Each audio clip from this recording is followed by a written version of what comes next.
Subscribe करें श्री चिन्मयानंद बापू जी के YouTube channel को और हमारे वीडियोस को सबसे पहले देखने के लिए बेल आइकॉन को दबाना न भूलें। तो एक अध्याय में फिर भागवत के सुनने की विधि भी बताई। भागवत कब होनी चाहिए, कहाँ होनी चाहिए, किससे होनी चाहिए, इन सब का बड़ा महत्व होता है भाई। हाँ, हर जगह कथा नहीं होती है। अब कहीं मदिरालय उसके बगल में तुम कथा रख दो, नहीं, कथा का स्थान उचित होना चाहिए। जैसे आप जैसे तैसे जगह नहीं बैठते हो ना, ऐसे ही भगवान भी है, जैसे तैसे जगह नहीं बैठते हैं। ये भागवत जी भगवान ही तो हैं, द्वादशांग प्रभु हैं भागवत जी। भागवत जी हर जगह नहीं बैठते भैया। कथा कहां होनी चाहिए, सबसे पहली बात किस जगह होनी चाहिए और किस समय होनी चाहिए। भागवत के लिए मुहूर्त अच्छा होना चाहिए, जैसे तैसे मुहूर्त में काम नहीं करना चाहिए। हमारे यहां देखो, जब देव उठनी एकादशी हो जाती है, तुलसी विवाह, बाद में कोई शुभ काम होता है ना, लगन इत्यादि जो भी होता है, उसके बाद होता है। अच्छे मुहूर्त का जीवन में बड़ा प्रभाव है। हम कोई दुकानदारी भी करते हैं, कोई व्यापार, कोई बिजनेस, कोई भी शुभ काम करते हैं तो अच्छे मुहूर्त में करना चाहिए। यदि अच्छे मुहूर्त में करोगे तब वो लाभदायी होता है, सफल होता है। आपने गलत मुहूर्त में कर दिया ना, सब लॉस लॉस होता रहता है, बर्बाद होता रहता है सब। इसलिए कोई भी काम के लिए मुहूर्त अच्छा होना चाहिए। श्रीमद् भागवत के लिए भी मुहूर्त अच्छा है। लेकिन रामायण में बाबा तुलसी का एक अलग भी अभिप्राय है अपना, कि भाई ठीक है, दुनियादारी के कामों के लिए तो अलग मुहूर्त होना चाहिए, लेकिन भगवान का नाम लेना हो, भगवान की कथा गानी हो ना, तो इसके लिए कोई मुहूर्त की जरूरत नहीं है।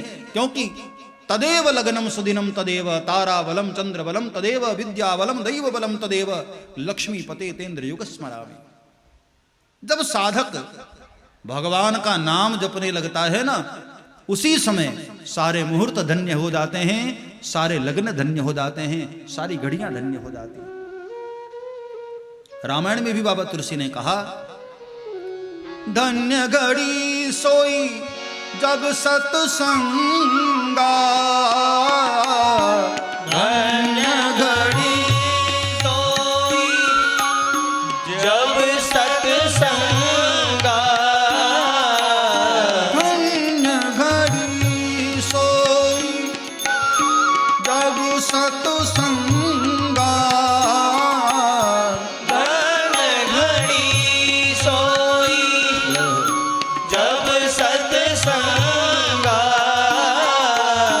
धन्य देश बीज भगति अभंगा, धन्य देश बीज भगति अभंगा, धन्य देश बीज भगति अभंगा, धन्य देश बीज भगति अभंगा।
धन्य घड़ी सोई जब सत्संगा, जब सत्संग हो, जब भगवान की कथा हो, वो घड़ी धन्य हो जाती है। दूसरी बात, कथा कहाँ होनी चाहिए? या तो देखो कथा कहीं तीर्थ में हो,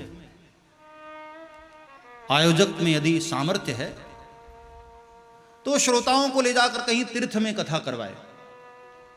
उस कथा का महत्व बहुत बहुत फल होता है उसका। तीर्थ में कथा हो, शुक्रताल में हो, हरिद्वार में हो, नैमिषारण्य में हो, बद्रिकाश्रम में, बद्रीनाथ में, इन सब जगहों की बड़ी महिमा, द्वारिकाधीश में हो। और या फिर कथा किसी पवित्र सरिता के तीर पर हो, पवित्र नदी के तीर पर हो, उसकी भी बड़ी महिमा होती है। या तो फिर भागवत की कथा कहीं मंदिर के प्रांगण में हो, मंदिर के आसपास कोई ग्राउंड हो। लेकिन एक महात्मा का ऐसा भी मत है कि कोई बात नहीं, यदि ये सब भी हमारे पास सामर्थ्य नहीं है तो कहीं भी कथा रख दो, जहां कथा होती है ना वहीं सारी नदियां आ जाती हैं और वहीं सारे देव आ जाते हैं। तत्रैव गंगा यमुना सरस्वती। जब कथा होती है ना तो ये ग्राउंड पूरा तीर्थ हो जाता है, ये पूरा पंडाल तीर्थ होता है। इसलिए जब आप यहां आते हैं ना तो ये सोच कर ना आए कि हम एंटरटेनमेंट करने के लिए जा रहे हैं, आप तीर्थ यात्रा पर आए। और यहां की एक मर्यादा है, कैसे बैठना है, कैसे उठना है, कैसे चलना है, कैसे, एक मर्यादा होती है तीर्थ की। तीसरी बात, भागवत के लिए अकेले भागवत को मत सुनो, इसमें सुनने में कंजूसी नहीं करनी चाहिए।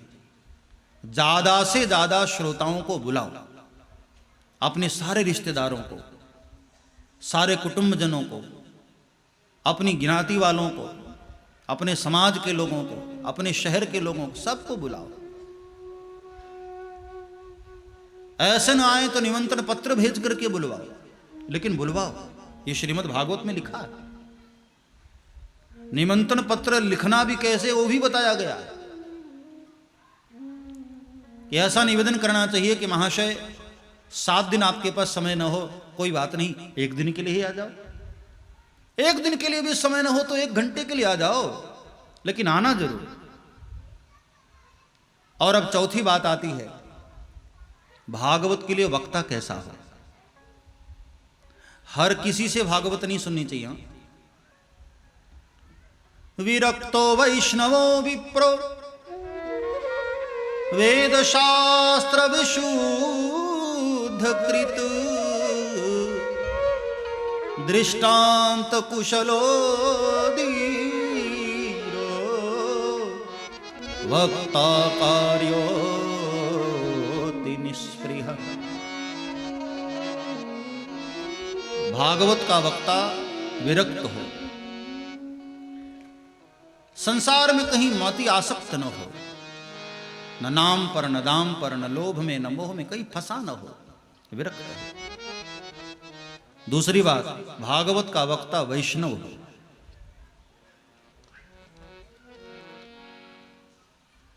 भगवान विष्णु का उपासक हो, वैष्णव हो, गले में तुलसी की माला हो, वैष्णव हो।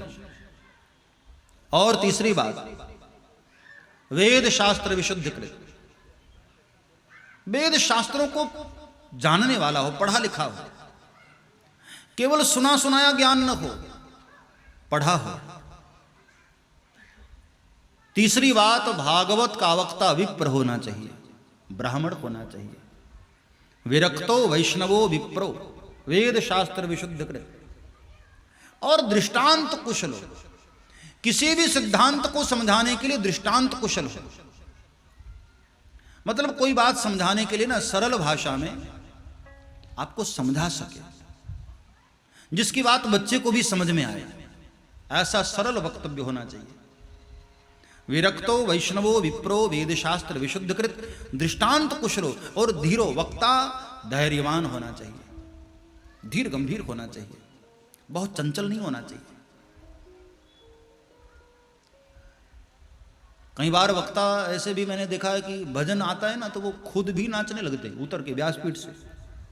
नहीं, भागवत का वक्ता चंचल नहीं होना चाहिए, धैर्यवान, उसकी वाणी में, उसके स्वभाव में, उसके विचारों में, उसके व्यवहार में धैर्य होना चाहिए।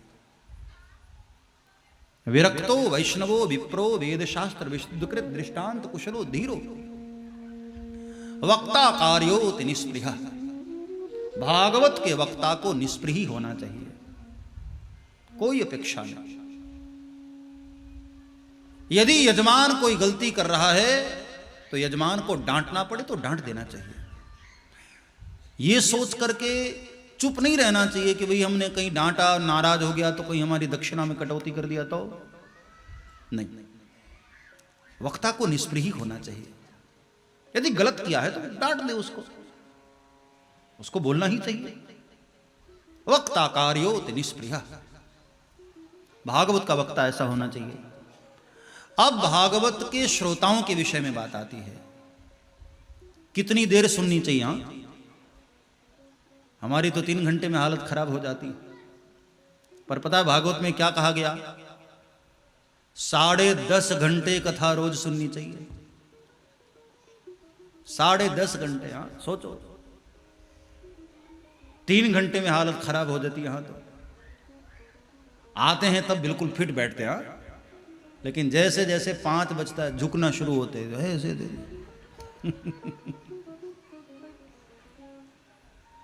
5 बजे तक तो ऐसा लगता है कि पैर फैला कर आराम से बैठे। हालत खराब होने लग जाती है। 10.5 घंटे कथा रोज होनी चाहिए, और 10.5 घंटे कंटिन्यू नहीं। बीच में 45 मिनट का, 2 घड़ी का विश्राम देना चाहिए। थोड़ा जलपान वगैरह कर ले, फिर कथा सुनने के लिए बैठे। इसलिए पहले भागवत की कथा 2 सत्र में होती थी, सुबह 9 से 12, शाम को 3 से 6, 2 सत्र में। तो ऐसे 7 दिन तक कथा सुननी चाहिए। और जब तक कथा हम सुने, ब्रह्मचर्य व्रत का पालन करें। हो सके तो व्रत रहकर कथा सुने। अन्न ग्रहण नहीं करना चाहिए, व्रत रहकर कथा सुने। लेकिन अन्न न ग्रहण करे इसका मतलब ये नहीं कि बदले में बहुत सारा खा ले दूसरी चीजें। लोग उपवास को भी बड़ा गड़बड़ कर दिया आजकल। अन्न तो नहीं खाते हैं, लेकिन घर पर जाकर देखो इतना खाते हैं। फिर तो अन्न केवल बंद है, बाकी सब चालू रहता है।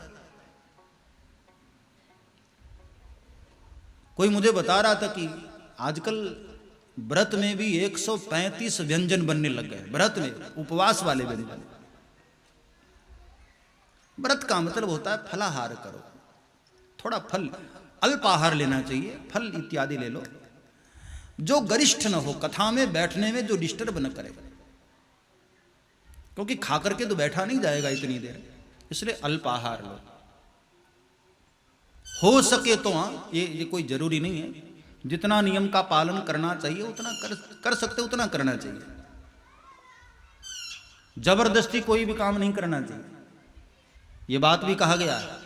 जबरदस्ती नहीं, जितना अपने से निभा सको उतना ही निभाना चाहिए। अब शरीर में हिम्मत ना हो और तुम जबरदस्ती करते रहो, नहीं। भगवान को जबरदस्ती वाली भक्ति पसंद नहीं, सहज भक्ति, जितना प्रेम से कर सको उतने नियमों का पालन करना चाहिए। सब्सक्राइब करें श्री चिन्मयानंद बापू जी के YouTube चैनल को, और हमारे वीडियोस को सबसे पहले देखने के लिए बेल आइकॉन को दबाना न भूलें।